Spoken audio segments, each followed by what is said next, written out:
We can get high, oh na na na. We can get low, oh na na na. Let me be a friend, baby, let me in. Tell you no lies, oh na na na.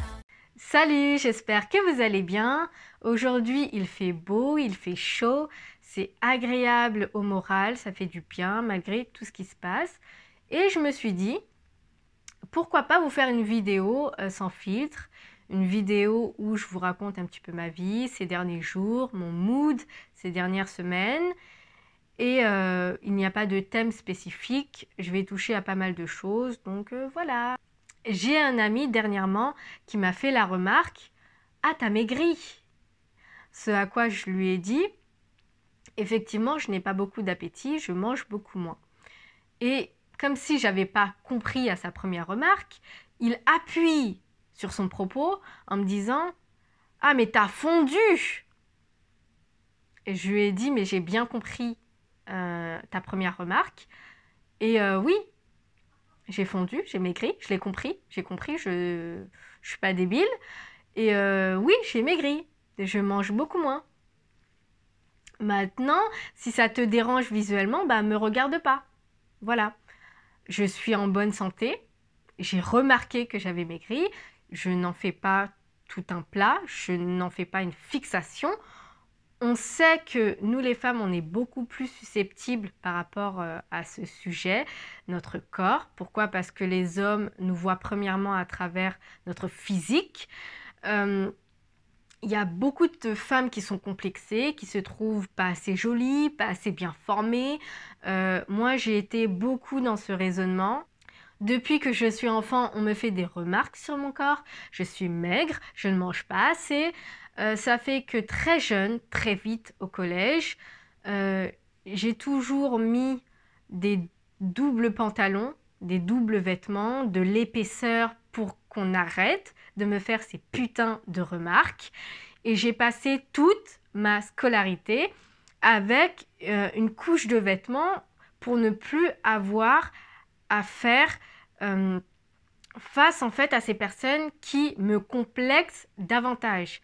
Ça a commencé par les remarques de ma famille où on me comparait avec mes frères et sœurs. Et j'étais toujours la plus menue, la plus maigre, la plus petite. Je ne mange pas. Ah, tu veux gagner un sac de riz, etc. etc. C'est désagréable de mettre plein de pantalons en dessous de son jean pour paraître moins maigre, de remplir, de mettre des pulls et des sous-pulls et des gros pulls pour remplir ses manteaux. C'est chiant, c'est invivable, d'accord? Donc, pendant des années, ça a été ma bête. Ça a été ma bête. Mon physique a été ma bête. Plus tu grandis, plus on te fait des remarques en plus sur ah, tu fais jeune, oh, tu ne fais pas ton âge, tu as quel âge? Ah bon? Et on hésite à t'appeler madame, mademoiselle, même bientôt à 30 ans. Ça m'agace. C'est la vie, je fais comme ça, j'ai ce physique, je suis menue. Vous me voyez dans la rue, je fais 1,56 m. Je fais des tresses, on dirait que j'ai 12 ans. Je peux pas changer mon physique. D'accord? C'est pas dans mes capacités. J'ai cette morphologie. J'ai pas énormément d'appétit. Pendant longtemps, j'ai essayé de manger n'importe quoi, manger en grande quantité. Je me suis retrouvée avec des ballonnements, avec des gaz, avec de la constipation, avec des douleurs insupportables au ventre. Et j'en ai plus envie. J'ai envie de manger sainement. Si je prends du poids, tant mieux. Si j'en prends pas, tant pis. À partir du moment où je suis en bonne santé, je suis contente. Je ne veux plus faire ce que les autres attendent de moi. Je veux plus prendre du poids pour qu'on arrête de me faire ces remarques. Dernièrement, en fait, cette remarque qu'on m'a faite ne m'a pas blessée. Parce que ça fait longtemps que... en fait, je suis habituée à ces remarques, mais je ne le prends plus mal comme avant. Aujourd'hui, j'arrive à dire aux personnes, bah merde en fait, c'est mon corps, c'est moi qui le supporte. Lorsque je me regarde dans le miroir, je ne suis pas horrifiée, donc va te faire foutre en fait. Si tu n'apprécies pas mon corps, si pour toi il est si désagréable de le voir, bah tourne la tête et me fais pas chier. Vous ne savez pas euh, quel rapport les gens ont avec leur corps, donc gardez vos commentaires pour vous. C'est tout ce qu'on vous dit. N'emmerdez pas le monde avec ça. À ce que je sache, tu n'as pas mon corps. Tu ne le vis pas, tu ne le supportes pas. Donc, voilà, t'es soulagé d'avoir ton corps. Si tu l'aimes et tu le supportes, voilà, regarde-le. Mais regarde pas mon corps s'il te dérange à ce point. Voilà. Ça, c'était une parenthèse. Je me rappelle qu'il y a 3 ans de ça, j'étais allée en Guadeloupe avec une amie qui nous avait si gentiment invités. J'adore la Guadeloupe, c'est super. Je suis allée qu'une fois. J'ai aussi fait la Martinique, mais c'est trop à refaire. J'ai trop envie de le refaire. J'ai pas tout visité parce que j'avais encore un temps, très court. Lorsqu'on était à l'aéroport, il y avait donc j'étais allée avec des amis, 2 collègues de travail qui sont aujourd'hui mes amis, et on avait posé une question à une de mes amies, lui demandant, pardon, si j'étais sa fille. Euh, Ça m'a mis dans une telle rage. Je voulais dire à la dame, mais prends mes documents, regarde. Pourquoi tout de suite tu en déduis que j'aurais pu très bien être quelqu'un d'autre ou... Pourquoi ça m'a gavé. Ah, vous êtes l'enfant d'eux? Je l'avais là. Je l'avais là. Je voulais chialer toute ma vie et lui dire, mais putain, prends les documents. Regarde. Ou à la rigueur, attends qu'on te présente ou attends qu'on me présente comme étant mon enfant. Mais n'en déduis pas tout de suite que je suis l'enfant d'eux. Je suis effectivement l'enfant de quelqu'un, mais je ne suis pas l'enfant de mon ami. Ça, cette remarque m'a touchée. Ça m'a touchée. J'ai encore des remarques, je dois le vivre, ça fait des années, je sais, je m'y fais pas. On me dit très souvent, tu verras quand tu prendras de l'âge, tu seras bien heureuse de faire jeune. Ouais, bah pour l'instant, ça me fait chier les remarques sur mon corps, enfin beaucoup moins qu'avant, mais à quel âge on hésite à te traiter comme une enfant ou à te traiter comme une adulte, parce que c'est pas la même. C'est pas la même. Est-ce que je dois mettre des talons de 10 cm, une jupe super courte et rembourrer mon soutien pour que on comprenne que je suis adulte? Non. Faites pas chier. Voilà. L'avantage, c'est qu'effectivement, peut-être qu'avec l'âge, quand je vais vieillir, je vais faire plus jeune. Mais pour l'instant, à ce que je sache, je suis encore jeune. Voilà. Il y a aussi un big inconvénient, c'est lorsqu'on vient me draguer. Lorsqu'un jeune garçon, adolescent, te regarde comme si tu avais son âge, j'en suis horrifiée. Quand on me regarde de manière insistante et que je vois d'emblée que c'est un adolescent, je me dis merde. J'ai envie de lui dire avec les yeux, j'ai pas ton âge. Je n'ai pas ton âge. Ne me regarde pas comme ça. Et à contrario, moi qui suis beaucoup plus attirée vers des personnes plus âgées, ce sont des personnes qui ne me regardent pas.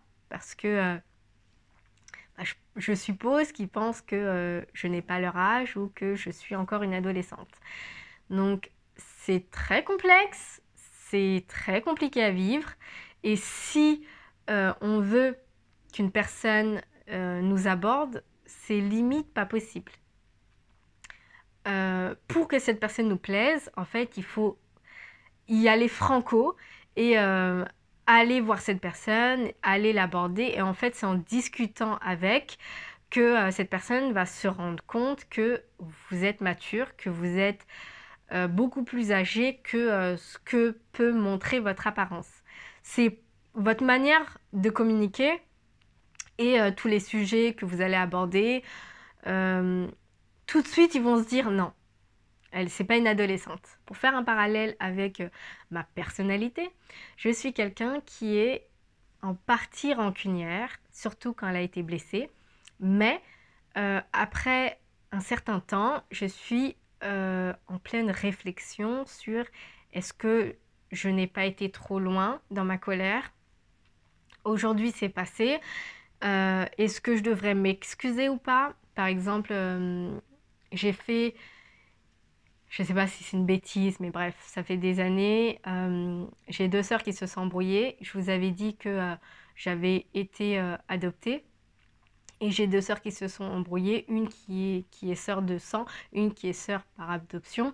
Et, euh, et de la manière dont on a été traité depuis notre enfance, on n'a pas été maltraité, d'accord? Mais il y a eu plein d'injustices, des choses qui se faisaient pas, des choses que j'ai pas supportées, des choses qui m'ont blessée au plus haut point. Ça m'a marqué, ça m'a forgé.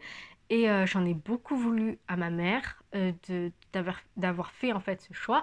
Aujourd'hui, c'est passé, mais je l'ai mal vécu, le fait que, voilà, on est des pièces rapportées, qu'on doit se conformer aux autres, qu'on n'est pas des sous-merdes, mais en dessous de la pyramide, et que notre avis, nos émotions, notre ressenti, nos dires ne comptent absolument pas. Pourquoi? Parce que nous sommes des pièces rapportées. Je pense que pour ces personnes qui l'ont vécu, vont comprendre ce que je suis en train de dire.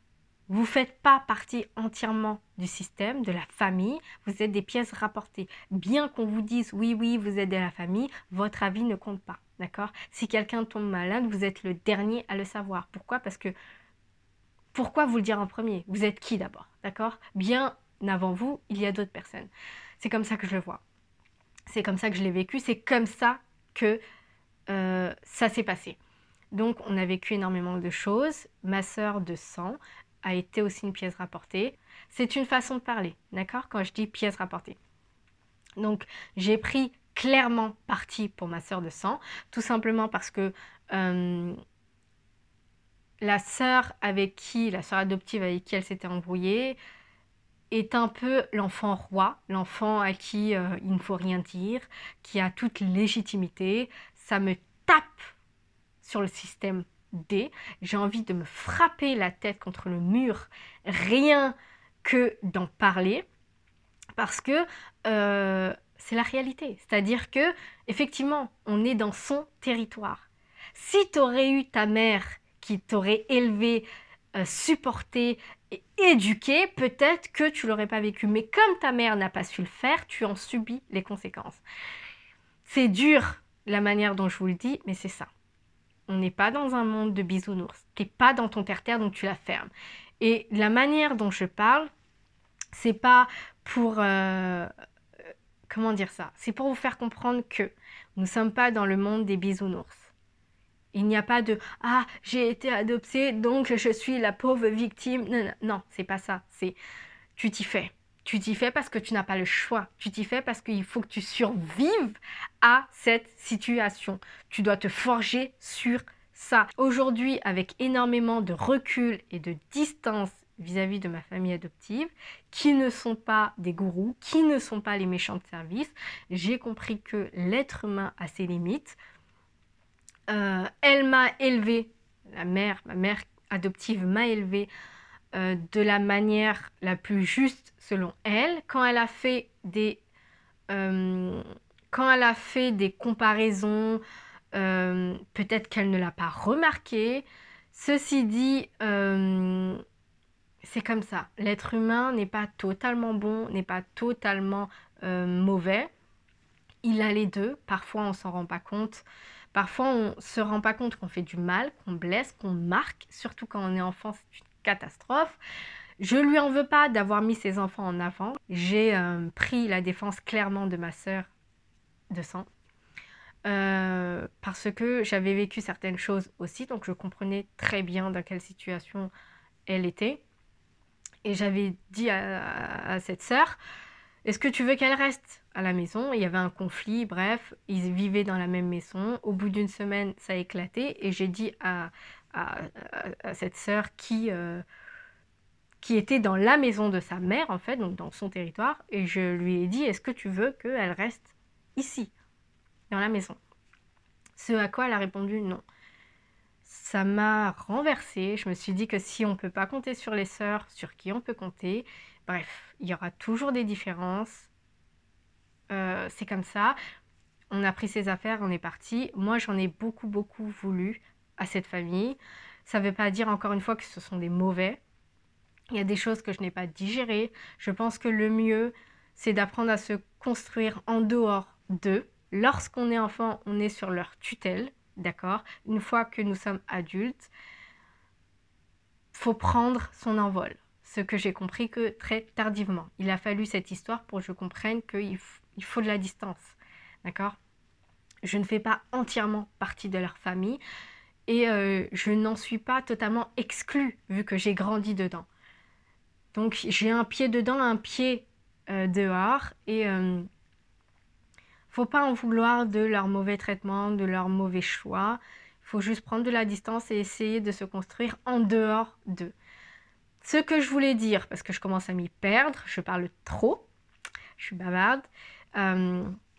Donc je vous avais dit que j'ai pris parti clairement pour ma sœur de sang. Et quand j'ai parlé à mon frère en lui disant « Regarde, il y a ça, ça, ça, ça, ça ne va pas. Elle part de la maison parce qu'il y a ça. » Il ne m'a pas compris. Il ne m'a pas compris. J'ai passé des heures et des heures au téléphone avec lui à essayer de lui expliquer. Il n'arrivait pas à comprendre mes positions. Et pour lui, j'en faisais trop.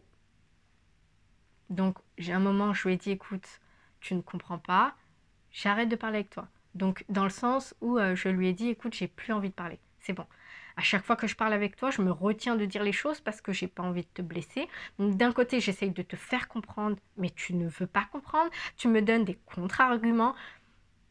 Tu n'es pas là pour écouter ce que j'essaye de te faire percevoir. Tu es là pour me donner des contre-arguments, pour me dire que j'ai tort. Dans ces cas-là, je ne parle pas avec toi.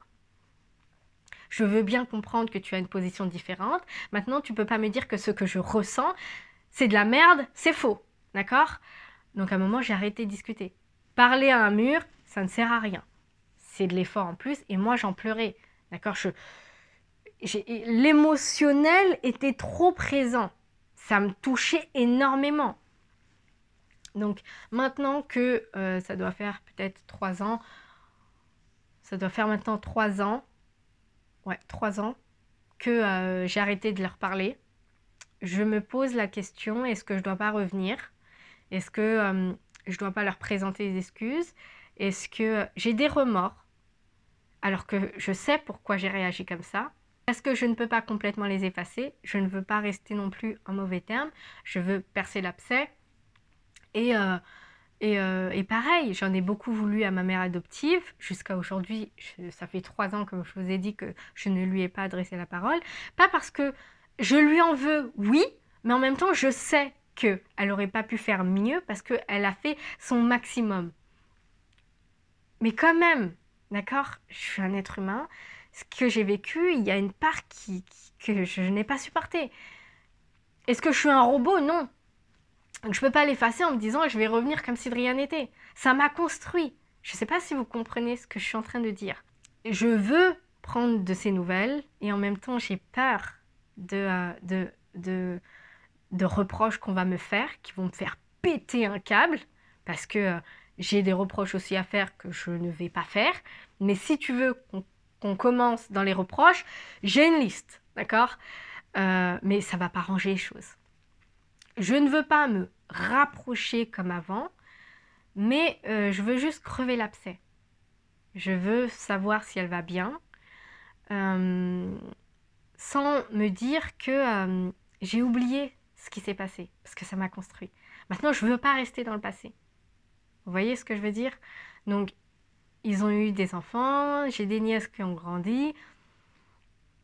Je ne sais pas si je suis encore prête émotionnellement à aller les voir et à me livrer. Salut, ça va alors? T'es en couple, etc., etc. Je suis plus la même. Je n'arrive plus à... on va dire, j'ai évolué, mais j'ai peur de retomber dans les bas-fonds et que émotionnellement, je retombe dans l'angoisse. L'angoisse de me dire que voilà, je suis en bas de l'échelle, je suis une pièce rapportée, je suis ça, je suis... Je ne suis pas une personne, et c'est pour ça aussi que je veux faire du droit. À aucun moment je suis une victime, à aucun moment je suis quelqu'un qui subit une situation. Pendant longtemps je l'ai fait, pendant longtemps j'ai rien dit, pendant longtemps j'ai caché mes émotions. Parce que dans cette famille, on ne parle pas si ça va pas, on est obligé de les garder pour soi. Et, euh, et ça fait que quand on est en colère, quand ça va pas, en gros, ce qu'on va te dire, c'est ferme-la. T'es pas légitime de dire quoi que ce soit. D'accord? Déjà qu'on t'élève, qu'on te nourrit, d'accord? Qu'on t'a supporté, fais pas chier. En gros, c'est ça. D'accord? Parce que quand tu vas essayer de discuter en disant que ça va pas, on te dit oui, mais non, t'abuses. J'abuse de quoi en fait?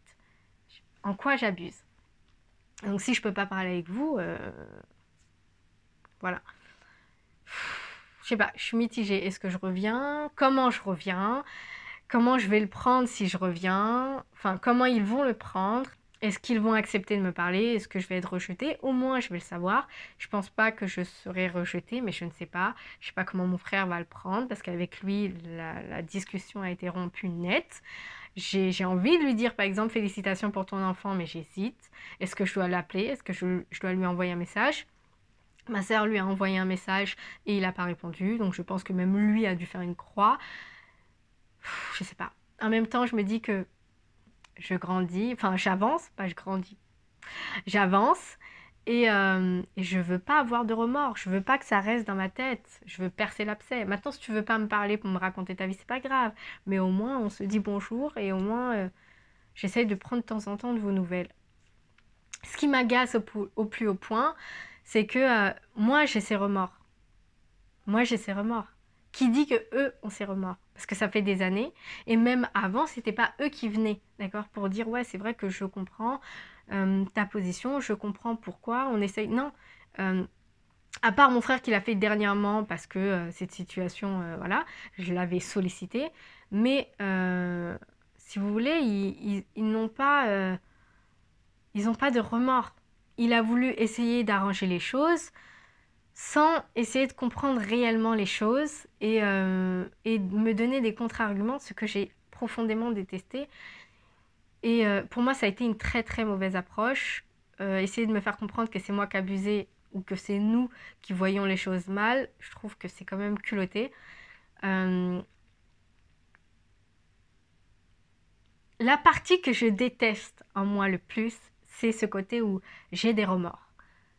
C'est le fait de me dire, est-ce que je reviens vers eux? Est-ce que je reviens vers cette personne avec qui il y a eu cette histoire, ce désaccord, ce malentendu? Est-ce que je reviens vers eux? Je vais vous prendre un exemple. Par exemple, ma mère adoptive, ça fait 3 ans que je leur ai pas parlé, d'accord? Mais elle n'a pas pris non plus l'initiative de m'appeler. C'est-à-dire que avant même de partir euh, et d'avoir mon studio, j'étais déjà partie une première fois et j'étais partie pendant 6 mois. Elle m'avait jamais appelé pour me demander pourquoi je suis partie. Est-ce que je suis là? Est-ce que je suis vivante? Qu'est-ce qui s'est passé? Rien. Rien du tout. Euh, j'étais revenue, etc.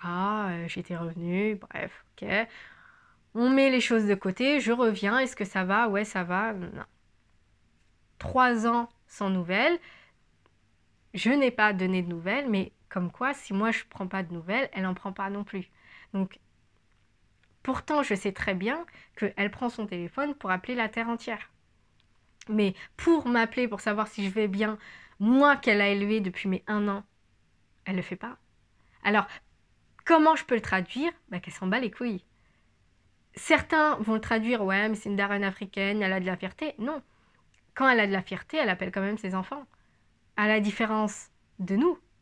Vous voyez? C'est des choses à prendre en compte, même si, je vais dire, t'as envie de prendre des nouvelles, prends-les.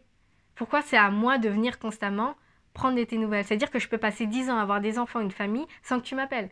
Je peux mourir, elle peut mourir, rien, elle n'appelle pas. Donc oui, on peut se poser la question, est-ce que je compte? Et bien finalement, même si je compte pas, moi-même, je me pose la question, pourquoi moi, je devrais en fait prendre de ces nouvelles? Je suis dans une situation mitigée. Limite, ça me donne envie de pleurer, mais en fait, force aux personnes qui sont dans cette situation